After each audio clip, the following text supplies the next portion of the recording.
Okay, this is for Steve.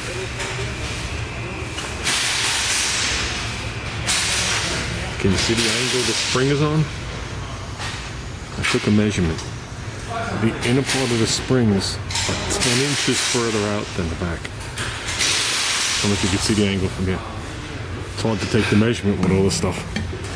So the front part of the springs are 10 inches wider than the back, so they taper, they're not parallel. And they do that for one reason.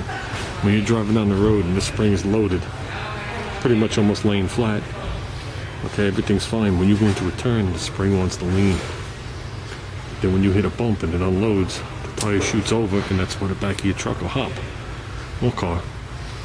So the more of an angle they put it on, the less of a side load there is. It's the only reason they bend them like that. So when you take this thing down the road, go into a turn kind of fast, and you hit a bump. Okay, I want to finish up a video I started at work, and the battery ran dead. I was doing something here for Steve.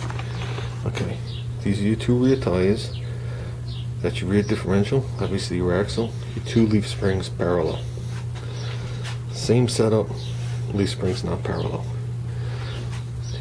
When you put this thing on the ground, your spring goes from this to a little straighter. I'm going to be drastic on it. So you already have force upward. Okay, so now you're cruising down the road, right? And you go into a turn. So now you go into a turn, you load up the spring a little bit more, lighten this one up a little bit more. You turn in, you hit a dip in the road or you hit a hole. This spring, this tire will bounce up. The spring, which has a side load on it and is pushed over, will unload and straighten itself. So this tire will go from being loaded over to over here to push back out over here. And when the truck comes down, it slides out a little bit.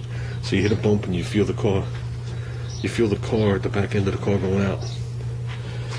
When they do it like this, okay, and you get that same load on it, okay, since they're on an angle, they don't get the same side preload and bend, because you're trying to push it more in a straight line. So now when the same situation occurs and the tire bounces, it doesn't have the side load against the spring because the spring is turned. So the spring isn't bending in this direction. The spring isn't bending in your original direction and to the side because you turned it. It can't bend to the side anymore. So when you hit a bump and you go around a turn, the rear end stays where it has to be. That's why they tip the fronts of the springs in. The one I showed you today, I don't remember now, it was either 8 or 10 inches difference between here and here, which is pretty drastic. The front end in my wagon, there was a difference in 2 inches in 1942 when they did it. So, like I said, it's the same principle, especially in the front. You're going around the turn, you got those springs pushed to the side, you hit a bump and they straighten, and the wheel does what it wants to do, and you know, the car becomes ill handling. So Steve's looking to do this setup in his 63 Nova wagon using an S10 rear. They say one of the tricks is, because the pads are in a different location, is they just relocate the fronts and angle the brackets in the rear. And they were just telling him to do that just to get it in the car and the pads stay in the same spot, but I'm giving him a reason why you'd want to do it. Handling is a big difference, especially if you have a car that there's your sidewall and there's your fender lip. You don't want the sidewall ever to hit the fender lip. So by turning the springs, you get less movement of the axle side to side. It almost acts like a panhard bar or a sway bar, not a stabilized bar. Don't get the backwards. So I just figured I'd show you guys that. Figured the visual was a little easier.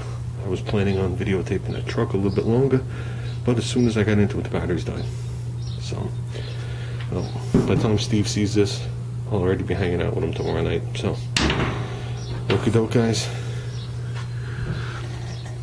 It really flattened out now that it dried. So, do I have to give you my answer on what I'm going to use? I'll spend a little bit more on paint.